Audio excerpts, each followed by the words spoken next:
Shrivasadi Gaur Bhakta Vrinda. Hare Krishna, Krishna Krishna, Hare Hare, Hare Ram, Rama Rama, Hare Hare, Hare Krishna, Krishna Krishna, Hare Hare, Hare Ram, Rama Rama, Hare Hare, Hare Krishna, Krishna Krishna, Hare Hare, Hare Ram, Rama Rama, Hare Hare. Hare Krishna. So thank you everyone for joining this morning's Bhagavad session. Today is also a very auspicious day, as you know it. It is Shri Ram Navami. So we're going to be talking about the significance of Shri Ram Navami. And of course, today's text is chapter 3, Canto 3, chapter 28, text 30. So I'm going to link up to Veda Base to pull up the shloka and translation purpose by Prabhupada. If someone may please confirm that you can see it properly. Yes, we can see it, Prabhuji. Haribol. Thank you. Hare Krishna. यच्छ्रीनिकेतमलिभिः परिष्वेव्यमाना भूत्या स्वया कुटिलकुण्टलवृन्दजुष्टां मीनाद्वयश्रयमधिक्षिपदब्ज नेत्रम् ध्यायेन्मनोमयनन्तकृत उल्लसात् भ्रू यच्छ्रीनिकेतमलिभिः परिषेवमानम् भूत्या स्वया कुटिलकुण्टलवृन्दजुष्टां मीनाद्वयश्रयमधिक्षपदब्ज अब्जनेत्रं ध्यायेन्मनोमयमन्त्रित उल्लसत्भ्रू यच्छ्रीनिकेतमलिभिः परिषेवमानं भूत्या स्वया कुटिलकुण्टलवृन्दजुष्टां मीनाद्वयाश्रयमधिक्षिपदब्जनेत्रं ध्यायेन्मनोमयमन्तन्दित्र उल्लसाद्भ्रू. Synonyms, translation, and purport by His Divine Grace A.C. Bhaktivedanta Swami. Srila Prabhupada ki jai.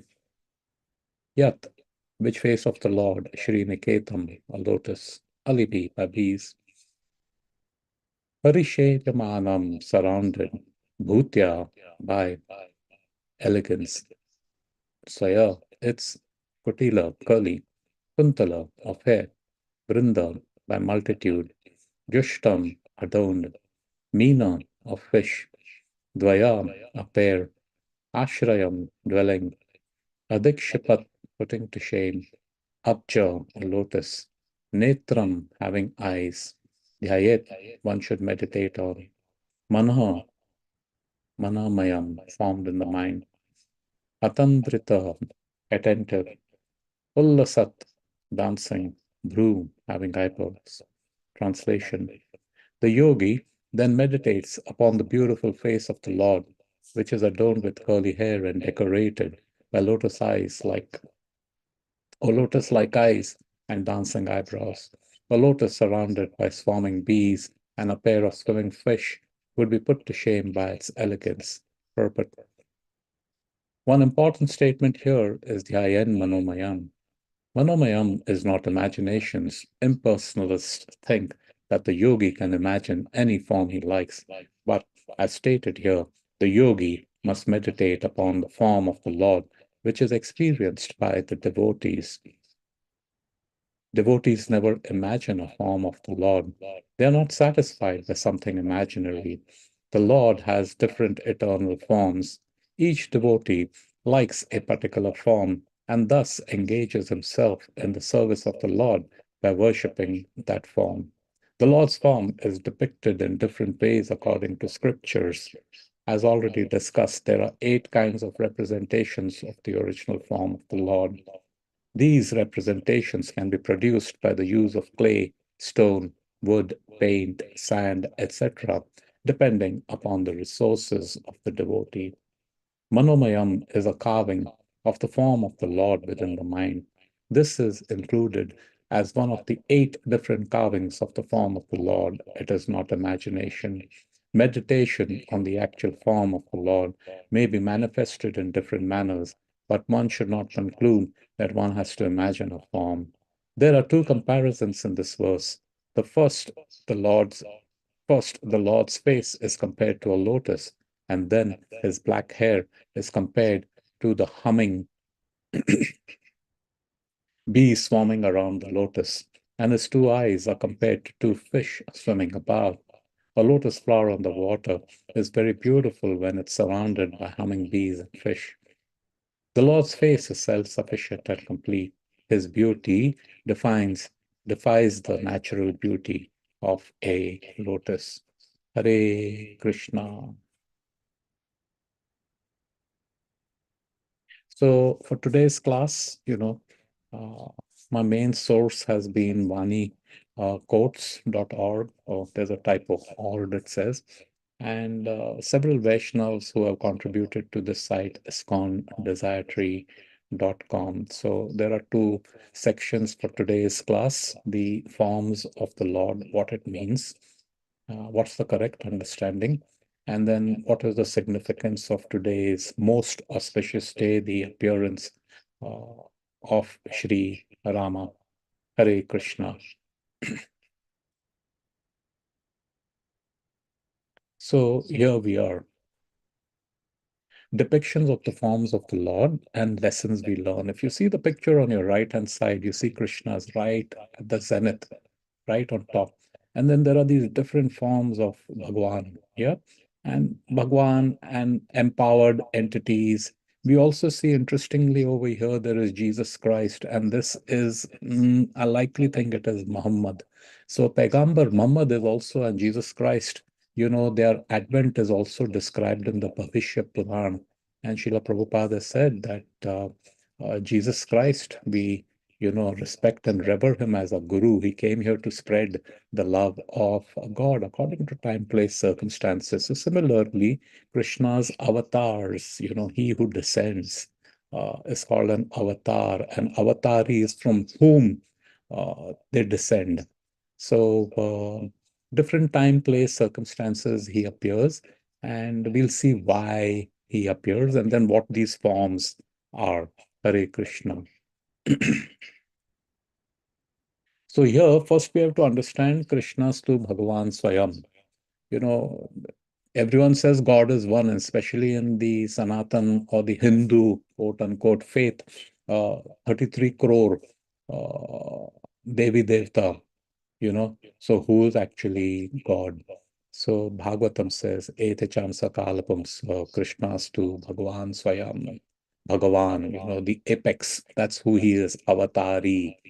He also, Brahma Samhita, Lord Brahma's prayers, chapter 5 opens with Ishwar Sarava Parma Satchitananda Vigraha Anadiradir Govinda Sarva Karana Karanam. He's the cause of all causes. So these two sentences, establish Krishna's, origin. He's the origin. So there's Krishna's to Bhagwan Swayam and Sarva Karana Karanam. Everything else, is from him. Now he has unlimited forms, unlimited names. We just know a few. Now, his original form is the Tribanga holding the flute, of a young coward boy, color of Shamsundar, the rain cloud. Now, he has, as we mentioned, these names, qualities, pastimes, in the unlimited spiritual worlds and the unlimited material universes also. So, his six main categories of avatar, like as we explained, he who descends, is the Purush avatar, Leela, Guna, Shaktavesha, etc. And, over there, a few examples are given. And these are innumerable in number. Keep that in mind. Yes. Then what is reality is all that ever exists is Krishna and Krishnas. There's just these two things, Krishna and Krishnas. Nothing else is outside that. That's all. So whatever there is Krishna and Krishnas. Yeah. He is the Shaktiman, the energetic, and his Shakti. is the is energy. So the energetic and the energy is categorized in two divisions. One is the superior energy, which is the spiritual energy, and an inferior energy, which is the material energy. Now, where do we fit in, in all this? Where do we fit in? So we fit in as the marginal spiritual energy. We are a spiritual energy. Spiritual energy is further split into two categories, where you have the internal Antaranga Shakti and you have the marginal energy. So there is the internal energy, there is the marginal energy, and then there is the material energy. Hare Krishna. And we have a choice, correct? It's by our choice that we are here. Now, the natural state for us is to be connected to the internal energy because we are the spiritual part and parcel of Krishna. However, by choice, we connect to the material energy. And that is an unnatural state because it is inferior. Hare Krishna.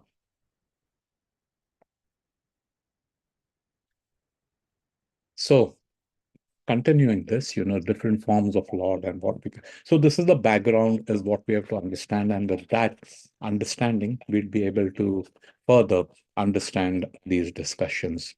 Okay, so why does he come here? What is the need for him to come to these material nature universes? It's he's Krishna has no work to do. Dharmodhar Swami in one of his class was saying, a person who's the supreme proprietor. Correct? He's supreme proprietor, therefore he owns something, he controls it. Supreme, not relative. He owns and controls everything. What else will he do? He enjoys. We have to get up, go to work, do this, do that, put in effort. Krishna has nothing to do like this. So he is the supreme enjoyer. That's what he is. So why does he need to come over here? And so many pastimes and undertake so many. Shri Rama, what kind of tapasya, what kind of austerity? Why? Why does he do that? So, first reason is his mercy. We are like, errant children who have gone away from their father. We've gone away from him. And the child may forsake the father, but the father cannot forsake the child. He may chastise the child, he may be upset with the child, but he'll never ever be able to forsake the child. So he comes down here. The analogy is like a father coming to the rescue of his wayward child. And that mercy is best described by Rupa Goswami when he was describing praying to Chaitanya Mahaprabhu. Namo Mahavadanyaya Krishna Prem Pradayate Krishnaya Krishna Chaitanya Namini Gaur Tushe Namaha. So Gaura, the eternal father of everybody, he came here, to rescue us wayward by giving us the love of Krishna. The second reason is in Bhagavad Gita. Krishna himself mentions to Arjuna, Paritranaya sadhanam vinashaya ch dushkritam. परित्राणाय साधूनां विनाशाय च दुष्कृतम् dharma samsthapanadhaya sambhavami yuge yuge. So three reasons are there. The first, in this particular shloka, he says, I come to give. That's the primary reason he comes. There are devotees, and to give association to them, to empower them, to encourage them, to continue his work of, rescuing all the wayward souls. Secondly, to annihilate the demoniac tendencies. All of us, the very fact that we're here is we have demoniac tendencies, envy, lust, greed, whatever there is. And then finally, to re-establish the principles of dharma. What is dharma? Dharma has many connotations. One is duty, the other is religion. Yeah, dharma is, if you break it down, it is the essence of something. So the dharma of chili is spiciness. The dharma of sugar is sweetness. If you remove spiciness, it's no longer chili. If you remove sweetness, it's no longer sugar. So this is what dharma. What is the dharma of the living entity? Sarva pumsa paro dharma. Yato bhaktir adhokshaje. I'm forgetting. Ahitiki apratihata. Yayatma suprasiddhati. So this is what dharma is, the highest dharma. We have so many duties, so many roles to play, but superseding all of that is our, you know, engagement of a relationship with Krishna in the mood of loving devotional service. Hare Krishna. So, if we can just look, here's a nice illustration of a cup filled with holes, and Maya's like water. So, even if there's just little bit of small little hole, water will go over there and immediately, yeah, it'll start seeping out. This is what our consciousness, it is riddled with all these holes. So, every time we have a desire separate from that of, serving Krishna, of loving Krishna and his devotees, it's like we are taking, bullet shots. We are shooting our consciousness, and there are all these bullet holes in our consciousness. And it's almost like, totally tattered, and Maya seeps in over there. So, things, whatever it be. So that is what it is. And Krishna and his representatives come here and they start plugging all these holes. Hare Krishna. So that is why Krishna comes in this material universes. Now, continuing further, when he comes in a particular form. He's not formless. Please understand this, dear devotees. And it could be a variety. There are total 8 different forms of his appearance. So one is, before we get into that, let's do understanding these forms. There are two types of spiritualists. Spiritualists who are, those who are trying to transcend above the material situation. So Prabhupada has said everyone is a devotee. It's just a matter of time separating them, which is a very important instruction we should keep in mind. Sometimes there may be a sense of superiority. Oh, I'm devotee, and this guy is karmi. Hey, karmi, whatever it is, and mlecha, yavana, this, that, and all. Uh, no, for you to be a devotee is nothing of your doing. You get it? Whatever you may be doing, it is not your doing. It is the mercy of a Vaishnava. Please understand that. Please understand that. So when we say everyone is a devotee, then Mahaprabhu's instructions, Trinadapi Sunichena. And one of the offenses, great offense, is Vaishnav Aprad. Of course, Vaishnav has a meaning for sake of practical purposes. You respect everyone whom you associate with, because you're trying to protect your Bhakti Lata Bij. Yeah, you associate with like-minded people, and there are people who are um, atheists, who are tremendous demoniac qualities. You don't associate with them, but you be respectful to them. You can't be critical of them. You can't be condemning them. My Guru Maharaj and Jesus Christ has said, hate the sin, not the sinner. So everyone is a devotee. And then Dhanurva Maharaj has also said that Krishna is everywhere. Where can you turn your back to him? It is only an illusion that you'd be able to do that. Yeah. So these two types of spiritualists are the yogis, and then there is the bhakta. And you see over here, the description is given high level what there are. So there's karma yogi, jnana, ashtanga. It's a very difficult process and it's incomplete. It doesn't really, get you across the finishing line. Whereas bhaktas are those who are engaged in loving devotional service. It is actually who we are, that Sarva Pumsa Paro Dharma. It's recommended, it's easy. You don't have to do anything extra. There's nothing extraneous. It is who we are, it is intrinsic. It will just happen naturally. Of course, we find it difficult while doing japa and all, because there's so much conditioning, all those holes, right, in our consciousness. But still, you get to it, be committed to it, be serious, be sincere, then that also helps, plastering all those holes, and you're guaranteed perfection. Now, the universal principle for all spiritualists, in a few chapters ahead, it is said, always think of Krishna, never forget Krishna. The same thing, Padma Purana mentions this, right? But this conditioned mind is limited, you know. So it is easier to think of Krishna in his personal form. And because he is absolute, there's no difference between himself, his name, his paraphernalia. That's what absolute truth means. Yeah. So then, how to think of himself is what is given in the Bhagavad Gita, Manmana Bhavamad Bhakta. Yeah. So he makes himself available to all the conditioned jiva in a manner which will be easy to connect and relate, have a relationship with him, with all the different artifacts which are there. So you see on the left, there are these image. There's a color painting of Radharani and Krishna on a swing. There is the wooden um, uh, depiction of Lord Jagannath, Baldev, and Subhadra Mai. And then there is the brass deities of the Panchatattva. So there are these different eight elements in which Krishna, yeah, wood, sand, clay, a very important point. There's also a mental. Now, please understand all these things are not imagination. Some artist or some sculptor has done it or a carpenter. No, there is actually a science in Rig Veda, Atharveda, so many different ancient scriptures called Shilpi Shastra. There is Vastu Shastra. So even the temple, construction of a temple, it's a deep, deep, deep science how it is done. So it's not just an art. There is the science behind it, the measurements, everything intricate.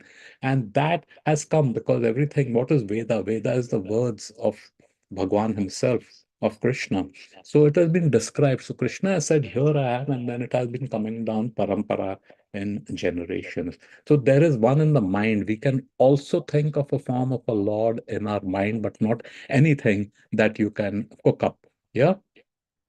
So mind may imagine anything. And one class, Jayadvaita Maharaj has said, God is not a seven-headed grasshopper. You may have the argument, yes, yes, he is infinite, unlimited forms. He could be a grasshopper, seven-headed. What's there to stop him? That logic won't work simply because, yes, he is unlimited. But that unlimited doesn't mean what you think is unlimited. Unlimited is based on what it is, what he has explained. I can think of anything.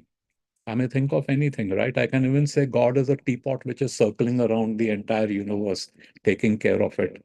There is no end to this. So that's why in the Shastras, the Shilpi Shastra and Vastu Shastra tells. So today we come to Ram Navami.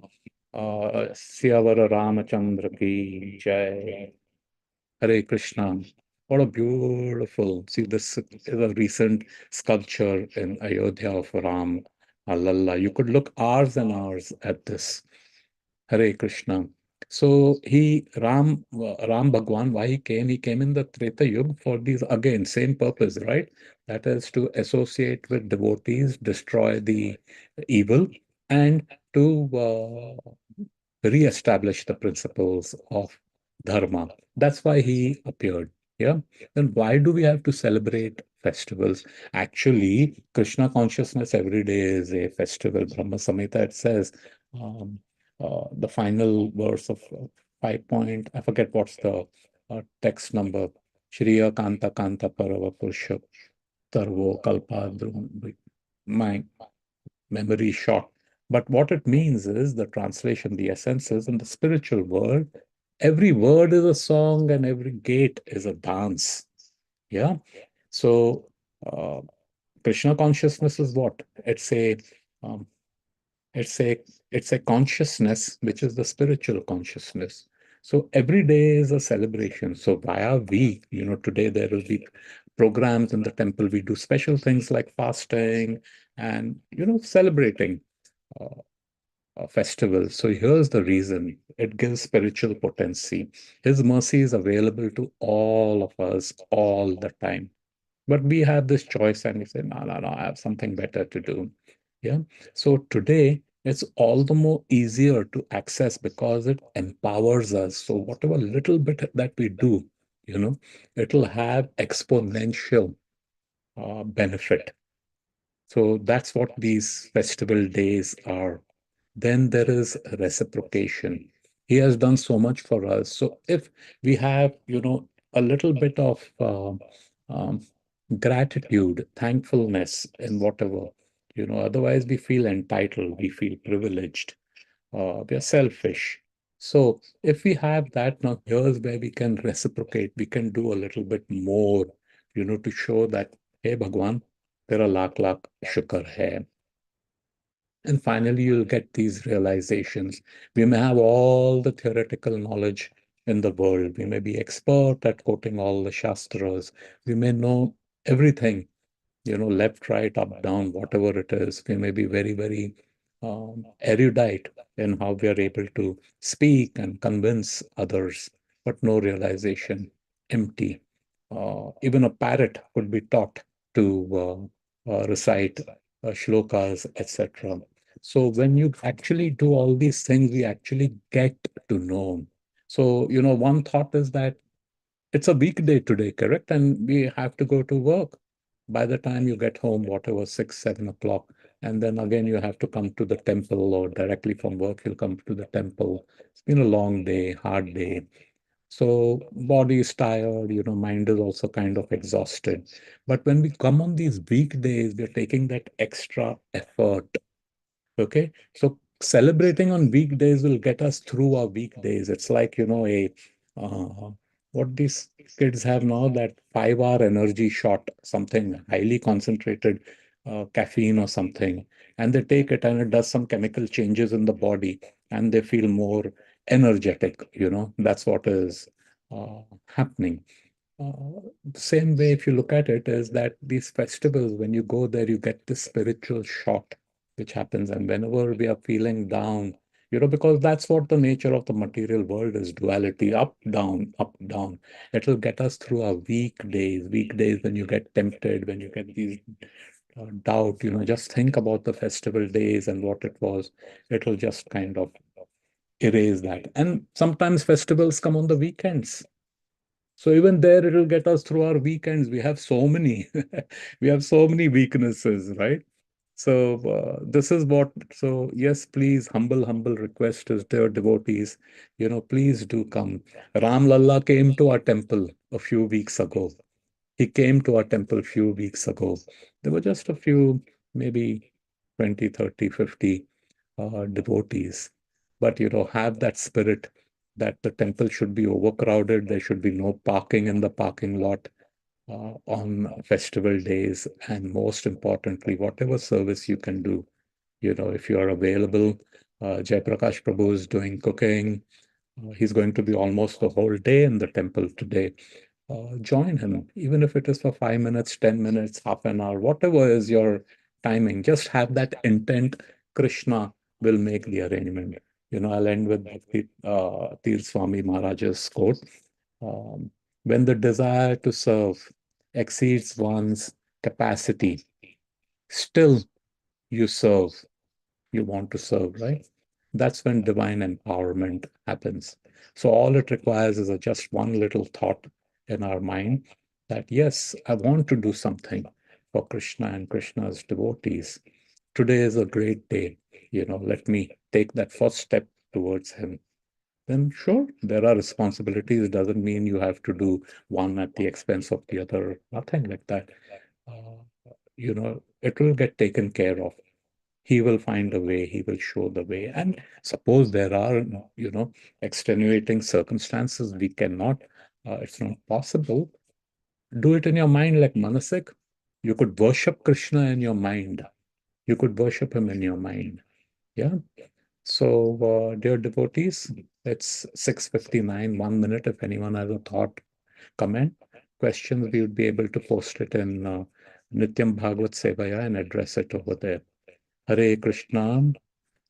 Srila Prabhupada की जय, श्री राम भगवान की जय, ग्रंथराज श्रीमद् भागवतम की जय, निताय गौर प्रेमानंदी हरि हरि ओम.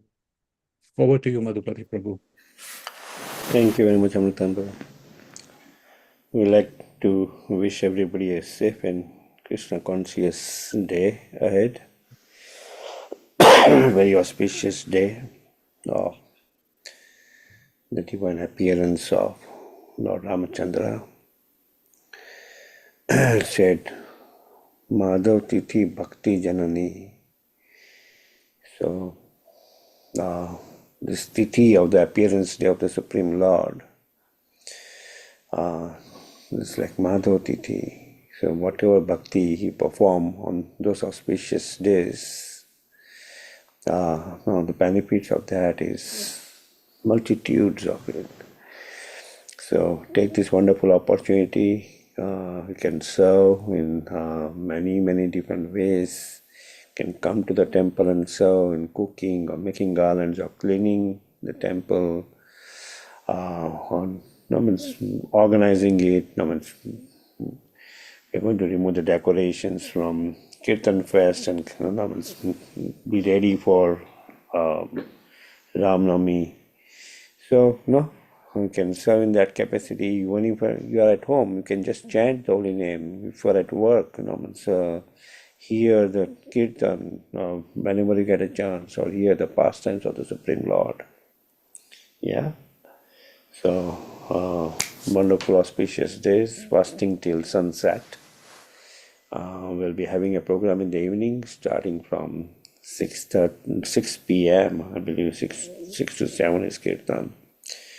And the program will continue with Ram Katha and nice presentation from the Sunday school children. So please join. Okay, we'd like to offer our prayers to the Supreme Lord by chanting Hare Krishna, Krishna Krishna, Hare Hare. Hare Rama, Rama Rama, Hare Hare, Hare Krishna, Krishna Hare Krishna, Krishna, Hare Hare Krishna, Hare. Krishna Krishna, Hare Rama, Hare Hare Rama, Rama, Hare Rama Rama, Rama Rama, Rama, Hare Hare, Hare Krishna, Hare Krishna, Hare Krishna Krishna, Krishna, Hare Krishna Hare. Krishna, Hare Hare Hare Rama, Rama, Hare Hare Rama, Rama, Rama Rama Rama. Rama, Hare Hare. Shri Nrsingo, Jai Nrsingo, Jai Nrsingo, Praladesha, Jaya Padmamukha Padmabhringam, Ugraveeram Gravira, Grantam Sarvatomukam Grantam Narsingham Sarvatoma, Meshanam Bhadram Mityam Namhyam. Nrsinga Bhagavan ki Jai, Jai, Prahlad Maharaj ki Jai. Jai, Let's offer our humble obeisances to all decimal Vaishnavas, one Vanchakalpatarubhasya Kripa Sindhu Krupasindhuvaivacha Patitanam Patitanam Bhavanebhyo Vaishnavebhyo Vaishnavebhyo Namaha. Namo Namah. वैष्णविंद की जय, गौर Jai, Shrimad Bhagavatam की जय, Jai, गौपाद की जय, गौर प्रेम Hari Jai, Hari Hari Hari Hari बोल। Hari Hari Bo. Thank you everybody, Hari Bo. Hare Hare Krishna. Krishna, Hare Thank Bol. you, Prabhuji. Thank you, Hare Krishna. Thank you everyone.